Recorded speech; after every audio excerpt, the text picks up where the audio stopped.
বরখলায় বড় মাপের industry MMLP স্থাপনের মাধ্যমে বরখলার জনগণের বেকার সমস্যা সমাধানের কাজ করে যাওয়াই হবে এবারের মুখ্য উদ্দেশ্য। এছাড়াও বরখলায় প্রচুর উন্নয়নের প্রয়োজন, ছোট থেকে বড় বহু কাজ করণীয় এবং এবারের নির্বাচনের জয়লাভ করলে এসব পূরণ করার যথাসাধ্য চেষ্টা করবে।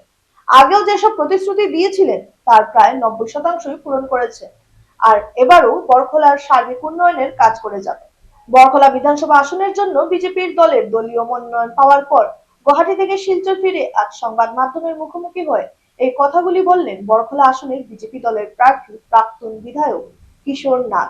একই সাথে তাকে দলীয় মনোনয়ন প্রদানের জন্য তিনি রাজ্যের মুখ্যমন্ত্রী, দলের রাজ্য সভাপতি, কেন্দ্রীয় সভাপতি, প্রধানমন্ত্রী সহ দলের জেলা সভাপতিকেও ধন্যবাদ জ্ঞাপন করেন। দলীয় মনোনয়ন ঘোষণার পর আজ গুয়াহাটি থেকে শিলচর ফেরার পথে শিলচর বিমানবন্দরে প্রায় কয়েক শতাধিক সমর্থকদের উষ্ণ সংবর্ধনার জোয়ারে ভাসলেন কিশোর নাগ। শতাধিক গাড়ির মিছিলের মাধ্যমে প্রথমে উধারবন কাছাকাছি মন্দির ও তারপর দলীয় কার্যালয় হয়ে নিজ বাড়িতে পৌঁছান প্রার্থী কিশোর নাগ। আর এই গোটা পথে সমর্থকদের ভিড় এবং উৎসাহ ছিল লক্ষণীয়। যদি মিশন না থাকে, কোনো যদি ভিশন না থাকে, তাহলে কি থাকবে? মিশন এবারও আমার আছে। গতবার যেরকম দেখেছিলেন আমি যেগুলো নিয়ে করেছিলাম সেগুলা যদি আমি বলতেও যাই, আমি নিজে বলতে চাইছি না, যারা জনগণই বলছেন, মানে আমি 100 না বলে খুব বলবো, আমি তো 90% আমি সেগুলো করেছি, যেগুলো জনগণকে আমি কথা দিয়েছিলাম, বড় বিগ প্রজেক্টের আর উন্নয়নের যেগুলো কথা বলেছিলাম সেগুলা আমি করতে পেরেছি। সেই জন্য আমি আমাদের আসামের মাননীয় মুখ্যমন্ত্রী ডক্টর হিমন্ত বিশ্ব শর্মা মহাশয়কে আমি আবারও ধন্যবাদ দিচ্ছি যে ওনার জন্য সেটা সম্ভব হয়েছে।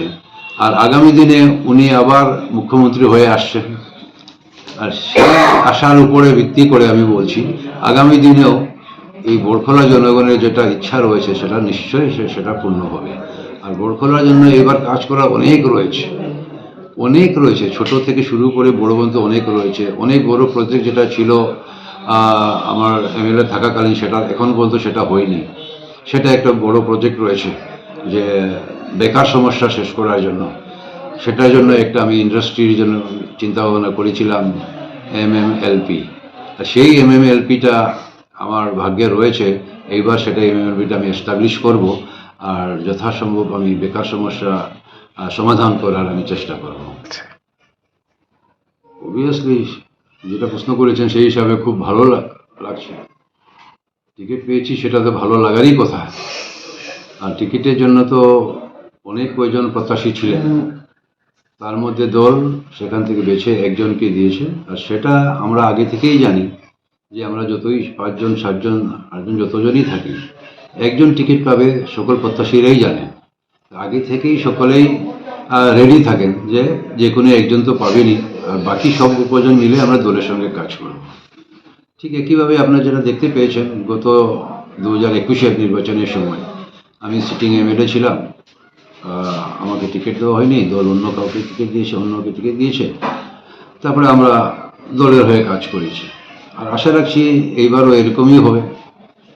প্রত্যাশী যারাই রয়েছেন সবাই দলের হয়ে কাজ করবেন, কেননা সেটা আমাদের দলের নিয়ম নীতি, সেটাই। আর এই হিসাবে আর আমরা এবার দলের যে আমরা কার্যকর্তা বন্ধুরা যারা রয়েছেন, স্পেশালি আমাদের বরখলা মণ্ডলের আগে 2টা মণ্ডল ছিল, এখন 4টা মণ্ডল হয়েছে। ডিলিমিটেশনের পর বরখলা সমষ্টিটা অনেক বড় হয়েছে। তো আমাদের বুথ স্তর থেকে শুরু করে মণ্ডল স্তরে শুরু করে আমাদের জেলা স্তরের সকল কার্যকর্তাকে নিয়ে আমরা মাঠে অলরেডি প্রথম থেকেই আছি, এখন আরও ভালোভাবে ঝাঁপিয়ে পড়েছি। আর এবার আমরা বহুমতে আমরা জিতে আসবো বলে আমরা আশাবাদী।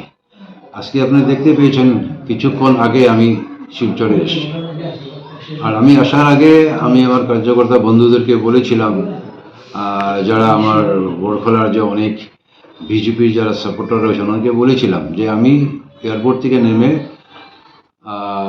এক মন্দিরে যাব, মন্দির থেকে আমি আমাদের পার্টি অফিসে যাব, তারপরে আমি বাড়িতে যাব, এরকম আমার একটা প্ল্যান ছিল।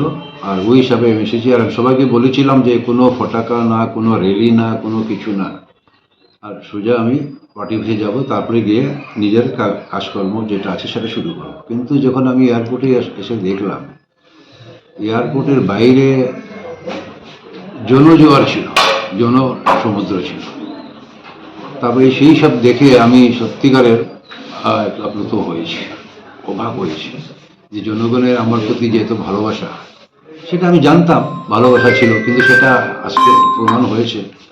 অনেক জনগণরা গিয়ে পৌঁছাতে পারেননি, অনেক জনগণরা জানেননি, কেননা আমি আগে ইনফর্ম করিনি, কথা দিইনি। তো তারপরে যখন অনেকেরা মানে সোশ্যাল মিডিয়াতে কোথায় কোথায় দেখেছেন, আমাকে ফোন করেছেন বারবার, যে আপনি আসলেন আমাদেরকে বললেন না, আপনি বলেছেন এরকম কিছু করবেন না, তারপরে রেলি কী করে হলো, এত লোকের সমাগম হয়েছে আমরা। তা আমি বললাম সেটা তো আমি বলিনি, সেটা যারা যারা নিজের ইচ্ছায়, নিজের স্বইচ্ছায় ওনারা এসেছিলেন। আর এয়ারপোর্ট থেকে আমাদের পার্টি অফিস আসতে আসতে প্রায় 4 থেকে সাড়ে চার ঘন্টা লেগে গেছে। তো সেটা থেকে আমি বুঝতে পেরেছি যে জনগণের ভালোবাসা, আমার প্রতি কত বিশ্বাস যেটা রয়েছে, আর আমিও কথা দিচ্ছি জনগণের যে ভালোবাসার বিশ্বাস যেটা রয়েছে, সেটাকে নজরে রেখে আমি আগামী দিনে কাজ করে যাব। আর বরখোলার জনগণের পাশে আমি আগেই ছিলাম, এখনও আছি, ভবিষ্যতেও থাকব। আর এইবার বরখোলা আমাদের সংগঠনকে সঙ্গে নিয়ে বিপুল ভোটে জয়ী হয়ে আসবো বলে আমি আশা করি।